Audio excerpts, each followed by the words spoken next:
ગાર્ડનમાં હવે 10 વાગ્યા પછી જો તમારે એન્ટ્રી લેવી હશે તો 10 રૂપિયા ચૂકવવા પડશે। જી હા, પ્રશાસન દ્વારા ગાર્ડનોને પણ હવે ફી લાગુ કરવાનો નિર્ણય છે તે લેવામાં આવ્યો છે।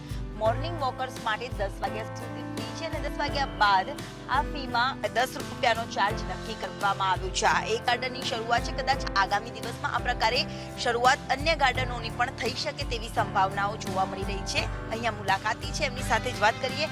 વડીલ, આ પ્રકારનો નિર્ણય એક મુલાકાતી તરીકે તમે કેવી રીતે જોઈ રહ્યા છો? જે થઈ રહ્યું છે એ યોગ્ય નથી, કારણ કે અમારા જેવા જે સિનિયર સિટીઝન છે, જે 65 વર્ષની ઉંમર છે ને માનસિક શાંતિ માટે હેલ્થ દ્રષ્ટિએ પણ આ ચાર્જ લેવો જરૂરી નથી, કારણ કે બીજા આવનાર વ્યક્તિઓ પણ અમારા જેવી જ ઉંમરના છે કે જે અહીંયા તબિયતની દ્રષ્ટિએ ને આ ખર્ચો બીજા કોઈ જગ્યાએ ટાઇટલ નીચે એડજસ્ટ કરીને પણ બધાને આપવા પ્રયત્ન કરવો જોઈએ ને ચાર્જ કોઈ સંજોગમાં લેવો ના જોઈએ। ને એક જગ્યાએ શરૂઆત થશે તો બીજા ગાર્ડનમાં જે મધ્ય વર્ગના અને એ લોકો હશે ને એ લોકોને તકલીફ પડશે અને સરકાર જે વસ્તુ શરૂ નથી થઈને એ ના કરે તો સારું, એવી મારી નૈતિક હૃદયની એવી નૈતિક છે કે ભાઈ પાછો ખેંચી લેવું જોઈએ જેથી નવી પ્રણાલી શરૂ થાય।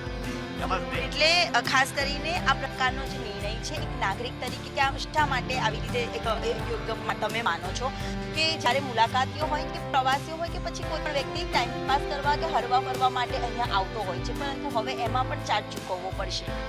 સાંજે જે બધા ગરીબ ઘરના છોકરાઓ હવે એક ઘરના 5 જણ હોય કે 10 જણ, હવે આજે 50 રૂપિયા ગરીબ ઘરના ક્યાંથી ખર્ચવા? છોકરાઓ નાના હોય બધા હોય, હવે એ તો ખોટું જ છે। આવ 10 રૂપિયા લોકોએ પણ ક્યાંક હાથ લાગી, એટલે સામાન્ય નાગરિક છે તે પણ કેવી રીતે ચૂકવે? અને જો બાગ બગીચા લોકોને હરવા ફરવા માટે અને હેલ્થ કોન્શિયસ લોકો માટે બનાવવામાં આવ્યા છે તો આ પ્રકારે ચાર્જ ન લેવો જોઈએ તેવું સ્થાનિક નાગરિકો છે તે પ્રશાસનને અપીલ કરી રહ્યા છે। કેમેરામેન પુખરાજ શર્મા સાથે દિવ્યા ચૌહાણ, સંદેશ ન્યૂઝ, અમદાવાદ।